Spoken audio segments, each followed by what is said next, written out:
pregador, quando ele tem essa limitação de horário, de agenda, né, não pode ter esse contato com a igreja dele e fica para lá e para cá nas suas atividades. E às vezes até perfil, né? Exatamente. Ele precisa achar um outro caminho para observar as pessoas, para entender as pessoas. Ele vai ter que achar esse caminho, né? Porque se tu não consegue partir das pessoas para criar uma pregação, tua pregação não é alinhada com a necessidade da igreja. Né? Que é uma facilidade que o pastor tem mais do que um pregador itinerante, por exemplo. Tá? Porque que nem tu disse, contar a experiência de outros. Pode contar a experiência de outros, mas ela nunca é tua.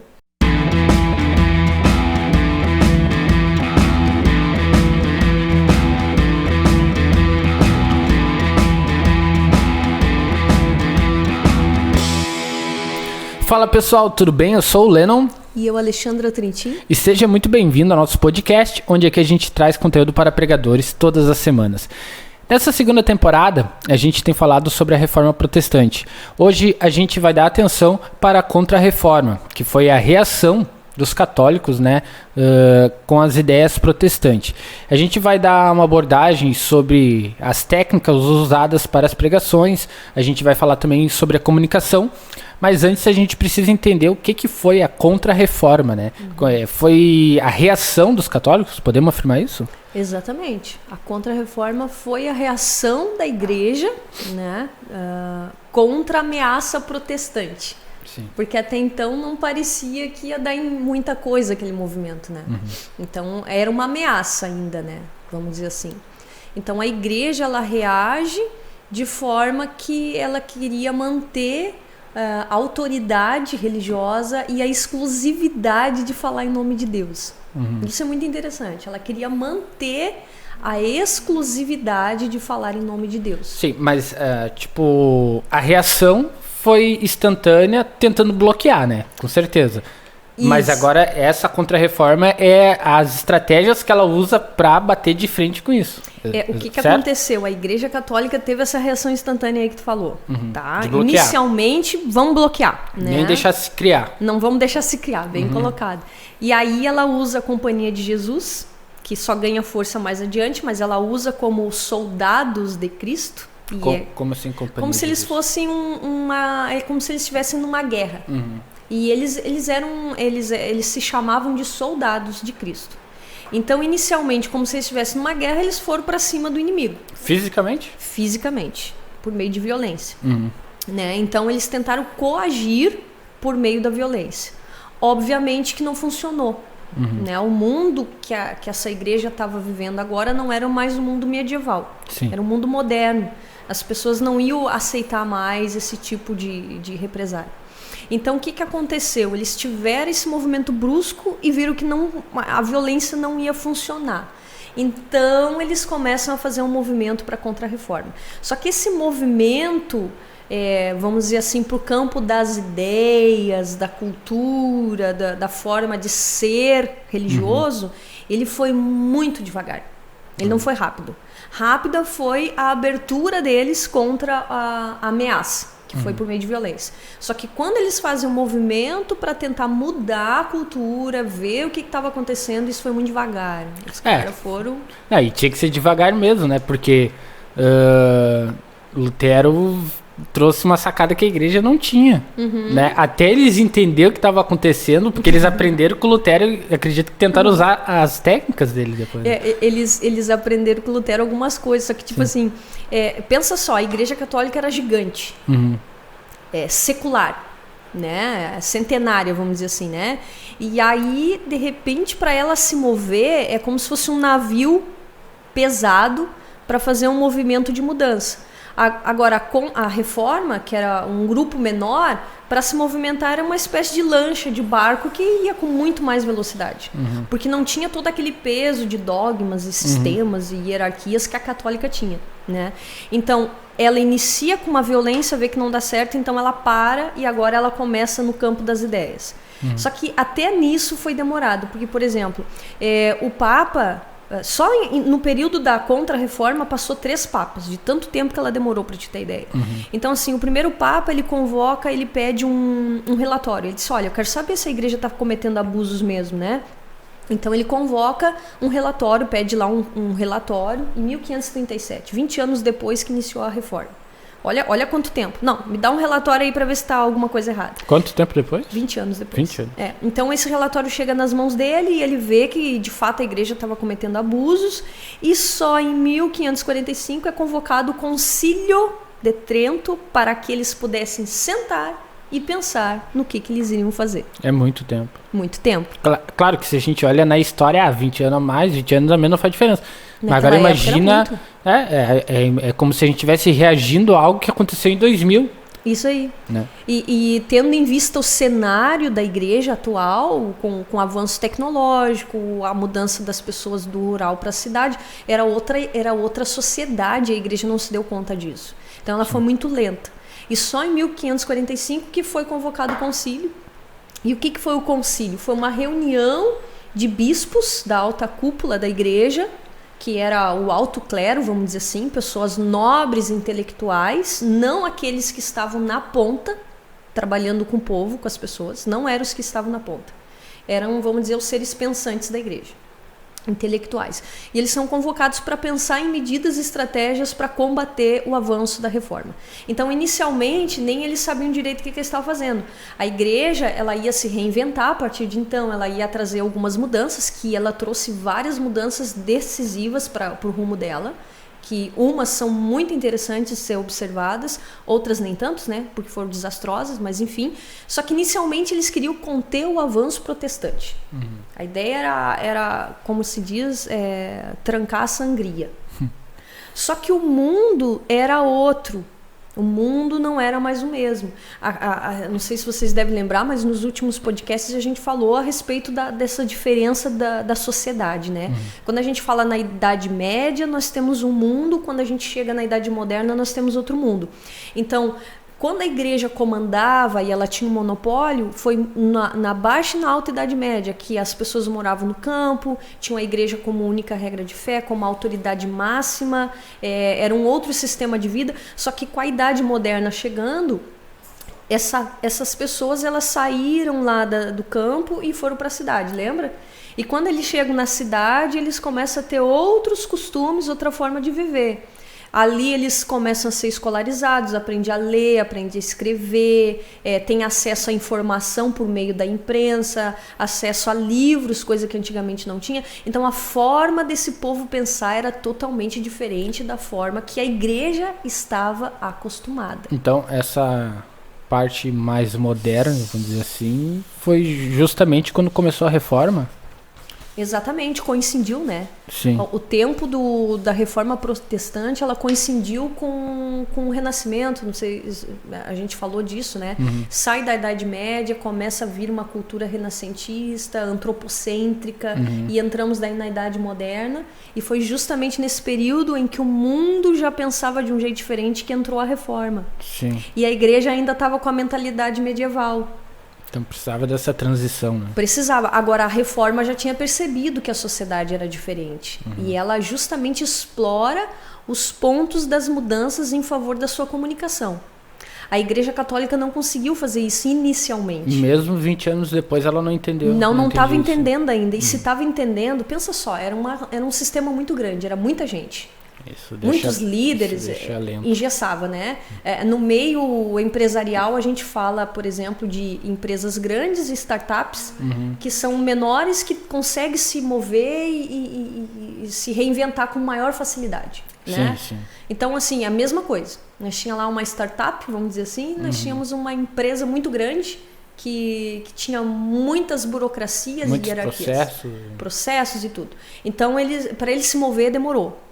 E nesse período ali do concílio, eles começaram a tratar algumas estratégias, né, para conter o avanço. E depois, no decorrer dos tempos, eles foram percebendo outras necessidades. Mas veja só, o concílio durou 18 anos. Não que eles ficassem 18 anos no mesmo lugar, mas eles começaram a ter reuniões, né, dentro desse concílio e trataram vários assuntos, desde tradução da Bíblia, livros da Bíblia, cânone sagrado, se as pessoas podiam ou não ler a Bíblia. Eles decidiram várias coisas. Vale lembrar que não era a tecnologia que a gente tem hoje, né? Não. Que hoje a gente pega o celular e liga, né?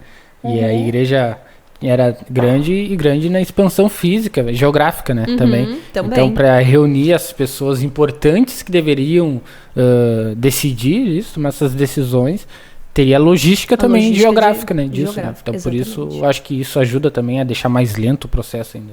Deixou assim, a questão não tinha o transporte que tem hoje. Sim. Né? Hoje, se tu não pode estar numa reunião, tu faz uma live, uma transmissão, né? Então, assim, eles nesse concílio, levou 18 anos para eles definir várias coisas, mas assim, estudando o concílio e as estratégias que eles tiraram dali, a gente pode dizer que saiu 4. 4 linhas de trabalho. A primeira era conter o avanço protestante. Tá? A segunda era definir os dogmas e as hierarquias da igreja. A terceira era preparar e unificar o pensamento dos clérigos, que seriam os líderes. Então, e só por último, uma forma de fidelizar e expandir os territórios deles. Traduzindo, o que seria conter o avanço protestante?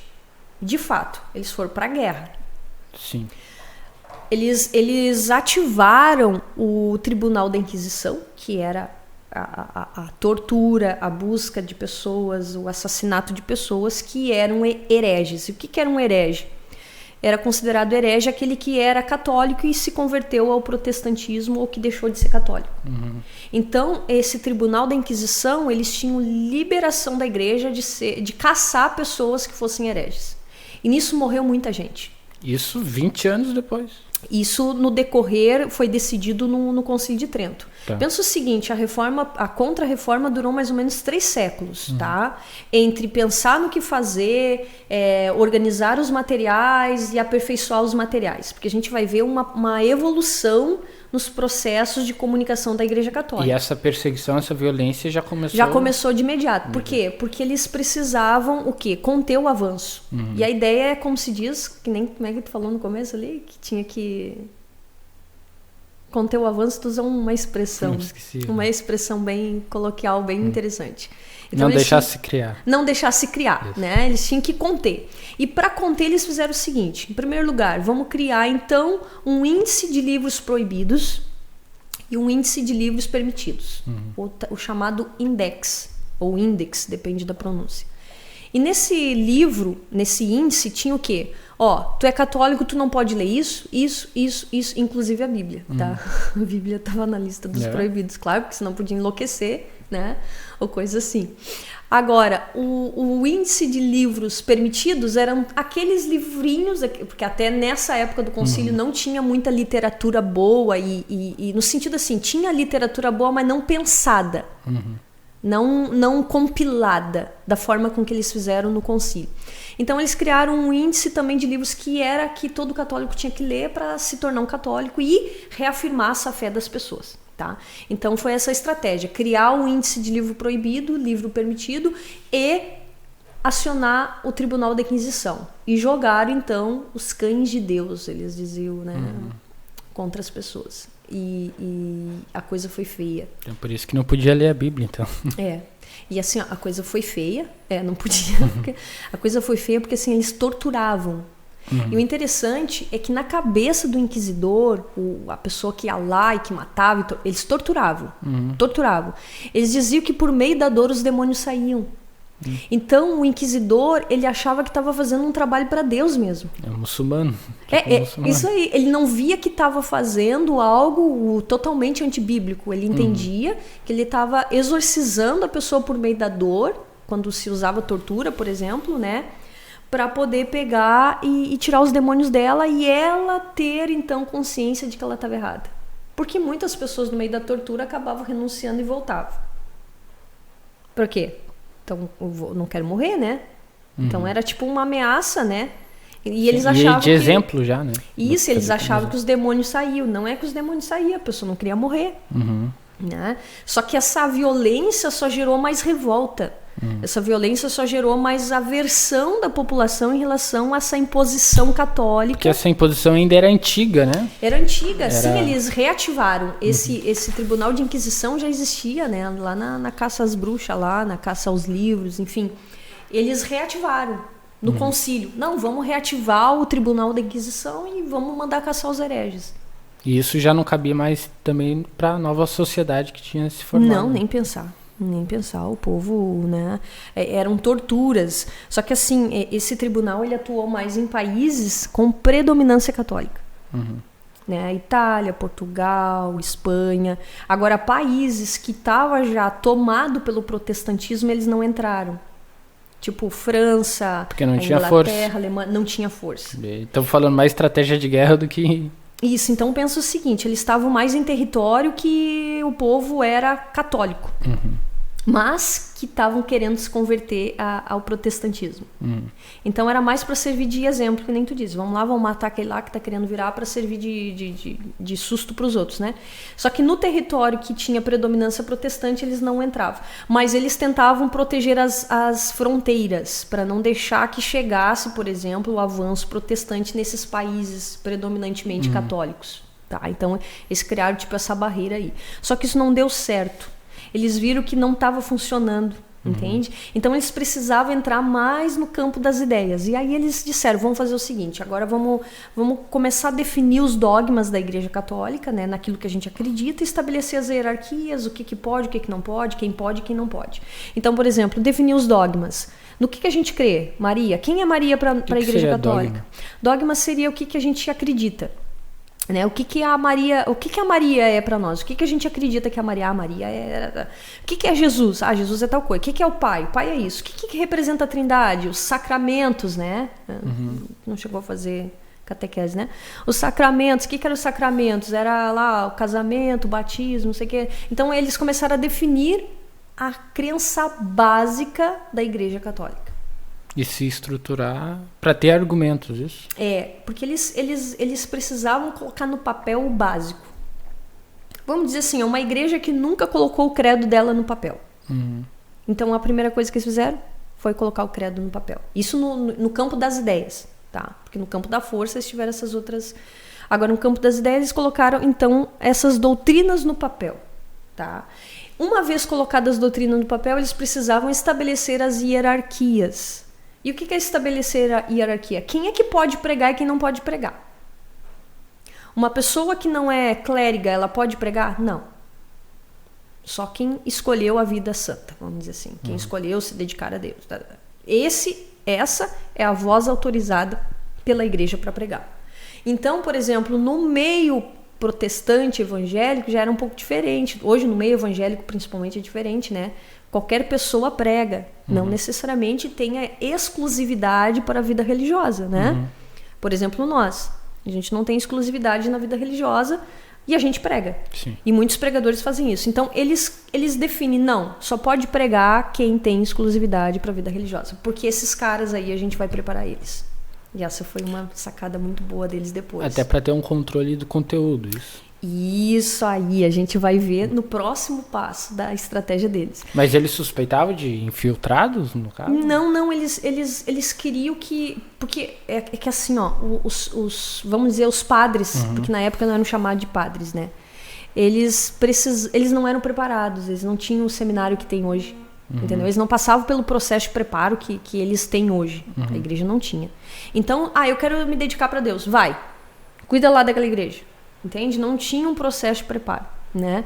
Então, o que acontece? Eles criam, então, os dogmas, estabelecem as hierarquias e dizem, tu vai fazer, tu não vai fazer. E esses que vão fazer, nós vamos unificar o pensamento. Aí entra o que tu diz. Aí é a estratégia 3, que é a parte quando eles começam a unificar o pensamento desses padres, vamos dizer assim, mas não era o nome padre, tá? Eu tô falando padre para o pessoal entender. Vamos unificar o pensamento deles. Que já é um plano de ação para o dogma e a hierarquia, né? Isso aí. E para unificar o pensamento, eles precisavam criar uma literatura própria. Que seriam os dogmas. Isso. Os dogmas é a base. A base. Eles tinham que criar uma literatura própria, produzir livros para esse público, criar uma literatura voltada para o preparo desses clérigos. Mas isso é inteligente, né?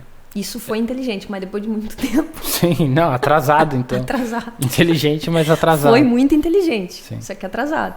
Foi tão inteligente que perdura até hoje. Uhum. Entende? Então, assim, essa ideia de preparar quem tem a vocação, porque assim, uma pessoa que dedicava a vida dela à igreja e se dedicava só à vida religiosa, ao trabalho religioso, ele tinha que ter uma vocação, né? Largar a mão de tudo para fazer isso. Então, eles precisavam preparar os vocacionados. Então, o que eles disseram? Vamos unificar o pensamento, vamos organizar o pensamento por meio de treinamentos, literalmente treinamentos, seminários e vamos criar, então, literatura própria e fazer esse povo ler. Porque esses clérigos, do baixo clero, que a gente chama, que eram os que estavam lá na ponta, fazendo o trabalho mesmo, não os que estavam pensando, eram os que estavam lá com a comunidade. Eles não tinham escolaridade, às vezes. E às vezes eles não tinham o hábito de estudar. Então, nesse momento do concílio, eles dizem que eles têm que criar neles o hábito por leitura e por estudo. E para isso eles começaram então a criar livros e literaturas obrigatórias para esses homens ler. E começou devagarinho, né? Óbvio, começou devagar e com o tempo esses materiais foram se aperfeiçoando. Isso ainda na unificação. Isso ainda na unificação, na estratégia de unificar o pensamento. Então eles produzem uma literatura própria, básica e obrigatória. E aí dá para esse povo. E começa a preparar esses homens dentro dos treinamentos e seminários. Tu quer ser padre, né? Tu quer ser um religioso? Então vem cá, tu vai ter que passar pelo seminário. Estudar teologia. Aí tinha que ter livros básicos, né? Livros sobre pregações. Eles tiveram um preparo, nessa ocasião, em todas as esferas da sua atuação religiosa. Eles tinham um preparo na pregação, eles tinham um preparo de como lidar com as pessoas na comunidade, eles tinham um preparo de como orientar e aconselhar, eles tinham um preparo de como fazer a liturgia do culto, eles tinham que estudar como fazer batismos, casamentos e todos os sacramentos da igreja. Eles tiveram, vamos dizer assim, eles foram preparados para ter uma alta performance. Porque eles perceberam, a igreja percebeu que nem sempre lá na ponta, naquela cidade, naquele país, estava dizendo a mesma coisa que no outro lado. Tinha muita divergência, né? Ruído na comunicação. Ruídos, então eram teologias um pouco diferentes. Então eles estabelecem a teologia, criam os dogmas e então agora nós vamos treinar vocês para dizer a mesma coisa. Que seria preparar. Que seria o preparar. Então olha a estratégia deles, né? Vamos definir a teologia, os dogmas. Tá, definimos. Ok. Hierarquias. Só quem for dedicado à vida religiosa vai poder pregar e exercer isso. Beleza, estabeleceram então os padrões da função de líder religioso. Depois disso, então, agora eles começam a unificar o pensamento. Literatura própria, quais serão os livros, qual é a obrigatória, seminário, conferência. E olha só, eles mandavam esses padres para as conferências, não era de qualquer jeito. Eles tinham um cronograma anual e diziam, vocês vão ter que ler tais e tais livros para chegar lá já com todas as dúvidas anotadas e coisa para render a reunião. Então eles já chegavam, vamos dizer assim, por dentro do assunto. Eles tinham que ter um preparo grande. E segundo o historiador Chartier, que é na área da pesquisa da leitura, ele dá um foco nessa questão dos religiosos. Ele diz que teve épocas do século XVI que um padre, quando morria, ele tinha lá 11 livros na sua biblioteca. Para te ver que não era muito costume do pessoal ler. Vamos dizer assim, um século depois, esses padres já tinham 45 a 50 obras na sua biblioteca pessoal. Então quer dizer que esse hábito de leitura, essa vontade de ler, de estudar, foi criada por esse concílio. Que hoje, até hoje, se tu falar com uma pessoa que é religiosa da Igreja Católica, eles são muito estudiosos, né? Eles estudam pra caramba, estudam muito. São pessoas que leem muito, né? Pessoas, vamos dizer, instruídas intelectualmente. E isso se criou nesse momento. E eles criaram esses seminários. E nos seminários eles passaram a treinar. Inclusive como pregar, como falar, como não falar, como orar. Eles tinham que desenvolver a capacidade dessas pessoas na parte espiritual também. Então, eles tinham lá todas umas regras de horário para oração e para o estudo. Oração das 5h30 às 6h, e das 6 a não sei que a tal hora era tal coisa, até às 11 era não sei o que, de tarde de novo. Então, eles tinham todo um cronograma de estudo, que a gente vai estar falando também nos próximos, que vem mostrar como era esse equilíbrio entre o estudo e a vida de oração desses clérigos, né? Algo muito interessante de estudar. Tá, então pelo que eu entendi, primeiro eles montaram a máquina e depois botaram a rodar a máquina. Botaram para rodar. E aí quando ela pifou, eles ajustaram uma peça que outra. Sim. E olhando esse exemplo, o erro deles, tu acredita que foi demorar para preparar isso? Foi muita demora. Nesse processo de resposta, né, nesse tempo de resposta que eles deram, o avanço protestante foi. Ganhou muito território, muito espaço. E qual que seria o impacto se eles tivessem se ligado antes nisso? Né? Provavelmente não teria mais católicos, né, do que tem hoje, com certeza, né? Sim. Se bem que talvez se a igreja não se aperfeiçoasse, que nem a gente falou já, outro movimento iria surgir, né? Só que assim, o tempo de resposta deles foi muito lento. Eles não estavam, o movimento deles não estava compatível com a geração deles, com a sociedade que eles estavam inseridos, né? Sim. E uma coisa interessante, estudando isso, a gente percebe que eles estavam presos aos métodos antigos. Porque eles começaram com a contenção do avanço, por meio de reativar lá o Tribunal da Inquisição, né, por meio de violência, livro de proibição, índice de proibição, isso que eles já tinham feito lá na Idade Média. Então, tudo ações que já não funcionavam mais e que eles insistiam no mesmo método. Sim. Só depois eles entram no campo das ideias. Aí eles foram bons no aspecto de estratégia. Mas ainda não no aspecto de materiais alinhados à sociedade. Isso a gente vai ver agora na quarta fase da estratégia deles, né? Que é a parte de fidelizar os membros e expandir os territórios. Nessa parte, quando a gente olha a história, a gente percebe o seguinte: eles tiveram uma boa ideia, uma boa ação em querer fidelizar os católicos que existiam. E o que era fidelizar? Através do catecismo, onde eles pegavam uma literatura, manuais com os dogmas mínimos e básicos do catolicismo e colocavam na mão de todo católico. E dizia, olha, para te ser católico tu tem que entender isso daqui e saber isso daqui. Né? Então era ali o básico, os sacramentos, o credo, o básico do básico da fé. E aí eles começam então a inserir essa cultura católica novamente na mente, na vida, na família dessas pessoas. E para isso eles criaram vários materiais, várias literaturas, só que totalmente ainda incompatíveis com a sociedade. Por exemplo, eles criaram um catecismo, lá um material de catecismo para crianças, tá? Só que daí eles perceberam que as crianças não estavam entendendo o que estava escrito ali. Então, um dos padres, né, ele teve a ideia de dizer, não, a gente tem que pegar esse mesmo material e dividir ele em faixas etárias, correspondendo à fase das crianças. Então, só para material infantil, eles dividiram em 3 etapas. Ou seja, criaram 3 adaptações diferentes. Para a primeira etapa, de tanto a tantos anos, para a segunda, de tanto a tantos, acho que de 1 a 4, de 4 a 8 e de 8 a 12. Mas isso é bom, né? Ótimo. Sim. Isso foi ótimo. Só que pensa comigo o seguinte, eles estavam num concílio com os mais intelectuais da igreja e eles não se deram conta de que eles precisavam criar um material adaptado às faixas etárias.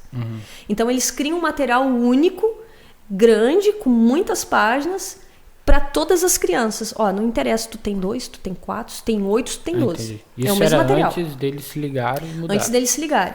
E, na verdade, eles não se ligaram. Quem se ligou foi quem estava expandindo os territórios, que eram os missionários. Ou a Companhia de Jesus. Isso foi ser visto lá na prática. Lá na prática. Com a máquina rodando já. Isso, eles tiveram uma boa ideia. Vamos dizer assim, eles tiveram uma ótima ideia. Vamos criar um material para fidelizar os membros. Beleza, eles tiveram essa ideia.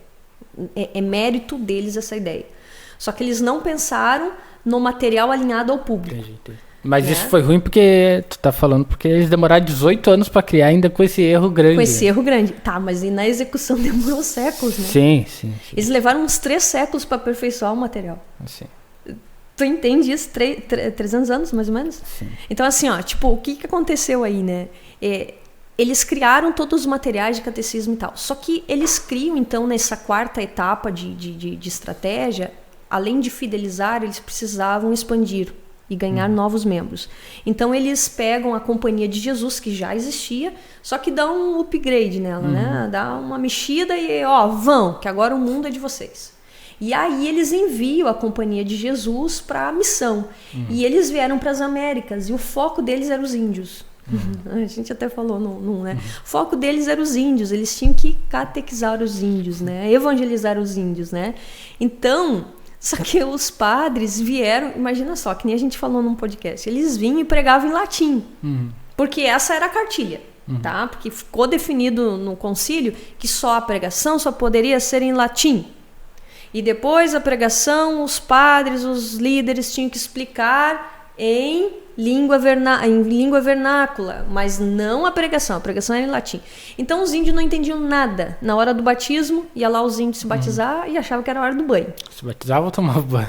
Né? E não tinha uma compreensão. Sim. Só que esses homens que estavam na missão da Companhia de Jesus, os jesuítas, esses homens dessas ordens, eles começaram a criar, como é que se diz, o feeling da coisa. Eles começaram a pegar as ideias e aperfeiçoar. Entende? No campo da missão é que todo o material, as estratégias, a literatura pensada pela Igreja Católica, ela é aperfeiçoada quando eles estão no campo. Porque daí eles percebem, não, esse material de catequese não tá bom, vamos melhorar esse material de catequese, vamos distribuir por idade. E quem não sabe ler, quem não sabe escrever? Eles fizeram livros daí de catequese até para quem não sabia ler, só por meio de figuras. Então, veja, eles tiveram várias estratégias de comunicação. Mas isso ocorreu com essa perfeição quando os homens foram para as missões. Enquanto havia aquela reunião onde eles pensavam... Estratégica, eles mediam, pensavam... funcionou? Funcionou porque as ideias eram boas, mas elas ainda não estavam redondas. Não tinha empatia, né? Não tinha empatia, claro, porque eles eram alto clero, eram pessoas intelectuais, da alta nobreza, inclusive muitos deles compraram cargos para estar na igreja, as famílias ricas compravam para eles poderem ter, vamos dizer assim, uma carreira, né? Compravam, mas não que tivessem vocação.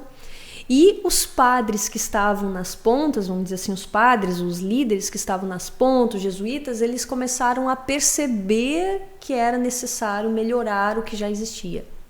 Tá? Então esse processo de melhoria, ele acontece aí com as missões. E esse processo de melhoria, ele traz várias estratégias de comunicação muito legais e importantes que a gente pode ainda aplicar nos dias de hoje. Porque aí eles iniciam o processo de adaptação para os públicos. Eles começam a usar estratégias de contar história. Eles percebem que qualquer pessoa entende uma história, uma narrativa. Então eles começam a usar narrativas e histórias para ilustrar os textos, as coisas. Então eles começam a criar várias estratégias linguísticas de comunicação. E isso a ideia é a gente explorar nos próximos episódios, né? A gente vai fazer isso, a gente vai ver quais estratégias de comunicação que a Igreja Católica utilizou, quais deram certo, e vamos fazer um comparativo com as estratégias da luterana. Então a gente vai conseguir extrair alguns modelos daí que a gente pode estar adaptando para o nosso público hoje, né? Sim. Provavelmente eles copiaram da luterana, né? Mas levar tempo, né?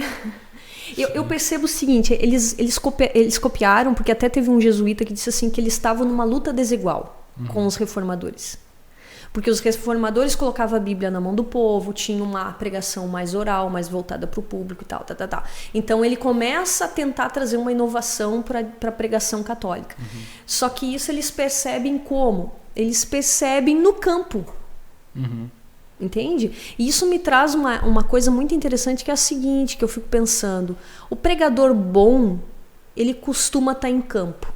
O que é em campo? Ele conhece os problemas das pessoas. Ele sabe como as pessoas pensam, como elas agem, né? Ele tem essa percepção maior, porque foi isso que os jesuítas fizeram. Eles perceberam como as pessoas estavam reagindo com aqueles materiais, com aquele tipo de pregação.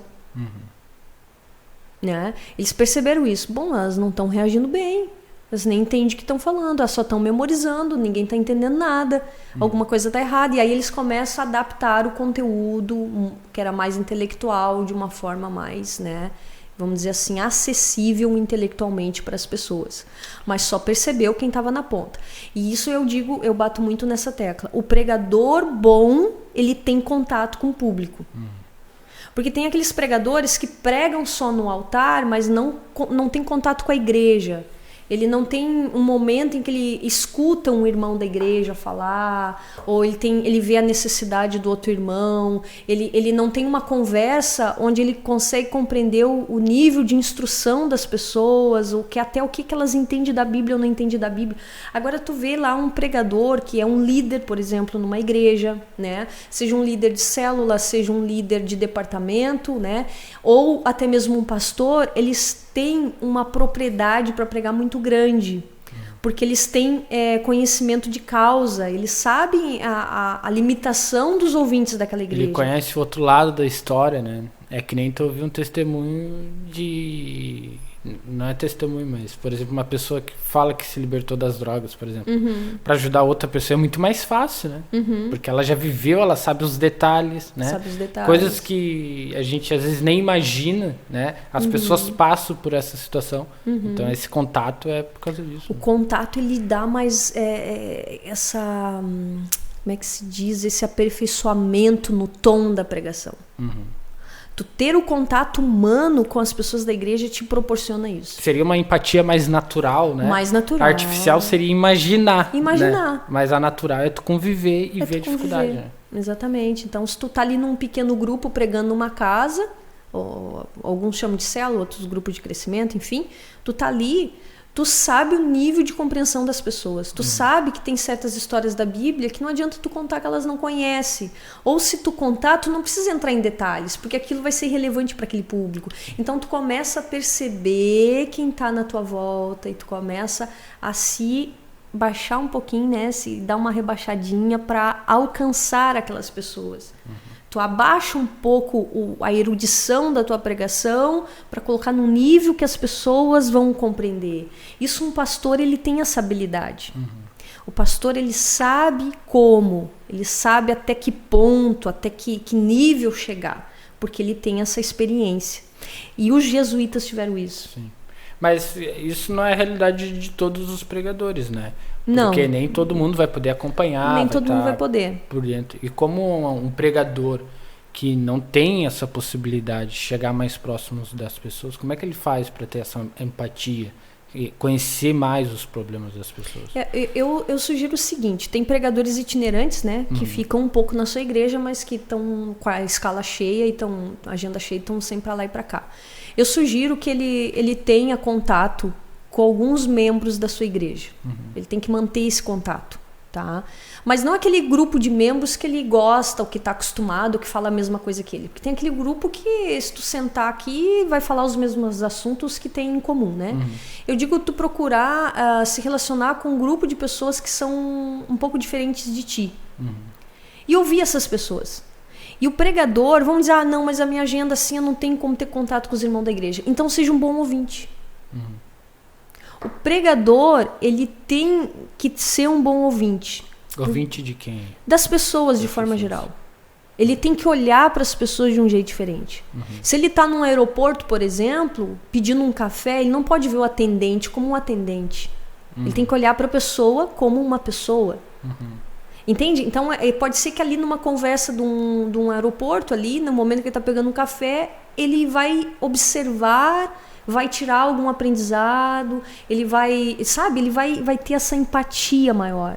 O pregador, ele precisa ser um bom ouvinte. Se ele não observa o outro, o que ele vai pregar? E ser cristão também não julgar as pessoas, né? Exatamente. Porque às vezes a gente escuta as pessoas, mas a gente julga, né? E querendo ou não, isso é uma coisa que todo mundo luta contra, né?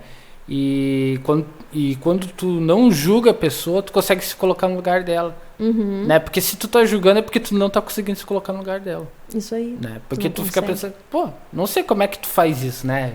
Claro que não verbaliza Mas não sei como é que tu faz isso. Como é que tu consegue fazer isso? É porque tu não viveu no contexto dela, né? Tu não sabe a dificuldade dela. Talvez ela foi criada de uma forma diferente. Situação financeira é uma forma diferente. Relacionamento é uma situação diferente. Então, quando a gente não julga e tenta se colocar no lugar das pessoas, eu acho que a gente começa a entender melhor o que ela está passando.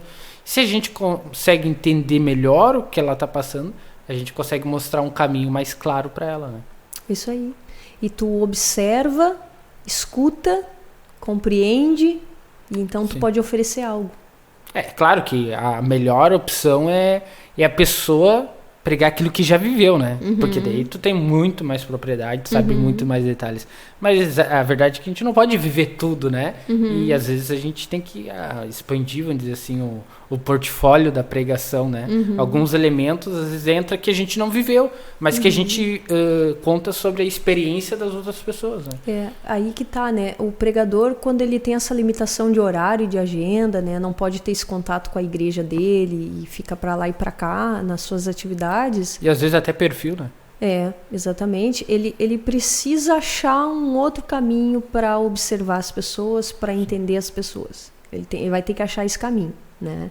Porque se tu não consegue partir das pessoas para criar uma pregação, tua pregação não é alinhada com a necessidade da igreja, né?